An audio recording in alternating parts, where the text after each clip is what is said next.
Всем привет! Многие могут подумать, что мы находимся в лесу, но по-настоящему мы находимся у меня на приусадебной территории, на улице.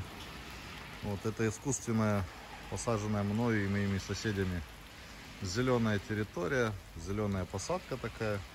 И здесь в том числе около 10 лет назад я посадил березы. Именно здесь я хочу вам показать, как правильно, не нанося вред и ущерб деревьям, собрать березовый сок. Покажу я пример на вот этом дереве. Его поломало зимой. Вот, нужно будет еще больше его чуть-чуть подпилить, спилить. Оно уже внутри начало потихонечку гнить. Вот, и сейчас здесь оно у меня растет прямо перед въездом во двор. Вот, и сейчас я покажу, как просто и быстро взять, получить березовый сок.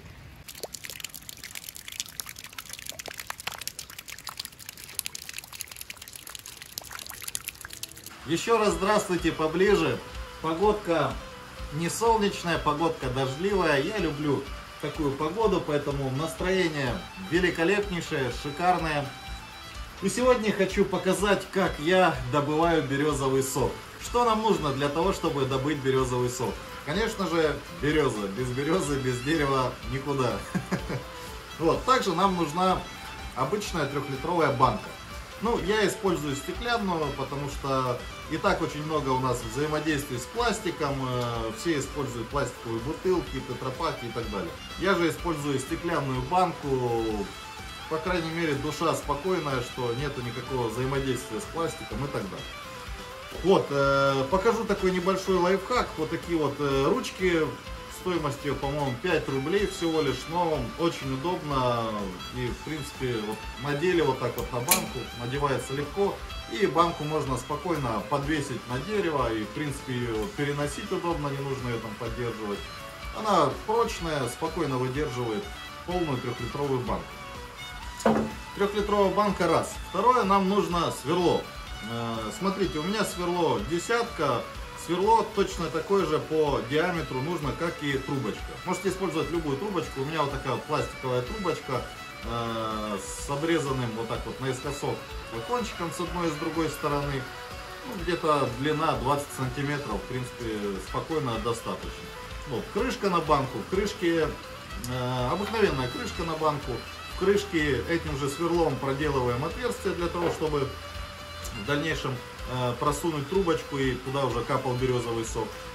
И шуруповерт. Шуруповерт, ну, в наше время уже электрический есть, но также можно и ручным обыкновенным. Кому как удобно, в принципе, используйте. У кого что есть в хозяйстве, все пойдет. Сегодня собираем березовый сок. Как это вкусно и полезно. Поехали! Ну вот, поближе покажу. Обыкновенная крышка, обыкновенная стеклянная чистая банка, вот, и трубочка, десяточка. Вот, беру обыкновенное сверло и проделываю в центре крышки отверстие. Вот такую вот дырочку проделываем, чтобы наша трубочка спокойно туда заходила. Плотненько, видите, чтобы туда не попадала дождевая вода, снег и так далее. И вот таким вот образом у нас березовый сок будет капать в банку.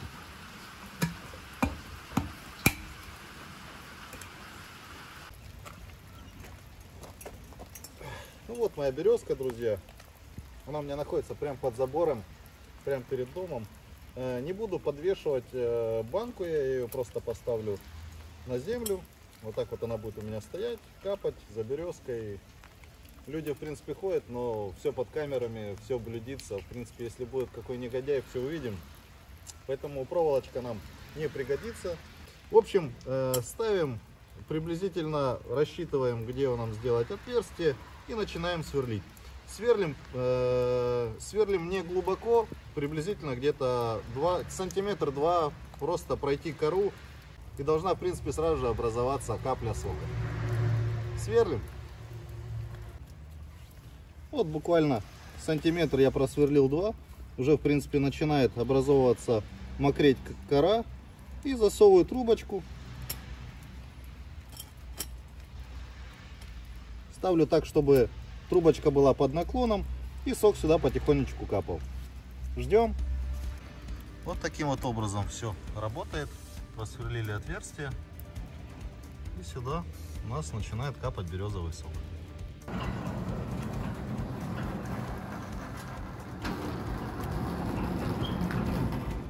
Ну вот, друзья, закончился дождь. И посмотрите, за час, около, может, чуть больше, накапало вот столько березового сока. Я поменял трубочку. Сейчас уже можно так сделать. Не имеет разницы, в принципе, особо какая трубочка. Ну, эта трубочка просто хорошо стала и очень удобно. Так вот по трубочке капает березовый сок. Вот за час, ну пускай полтора, вот накапало вот столько березового сока. Коричневого цвета он, потому что кора у нас, с корой получается сок взаимодействует, и вот такого цвета получается. Ничего страшного. Это еще вкуснее и еще полезнее. Ну вот так вот капает березовый сок. За сутки где-то ориентировочно бывает накапывает и 3-литровый баллон. Медленно, но верно.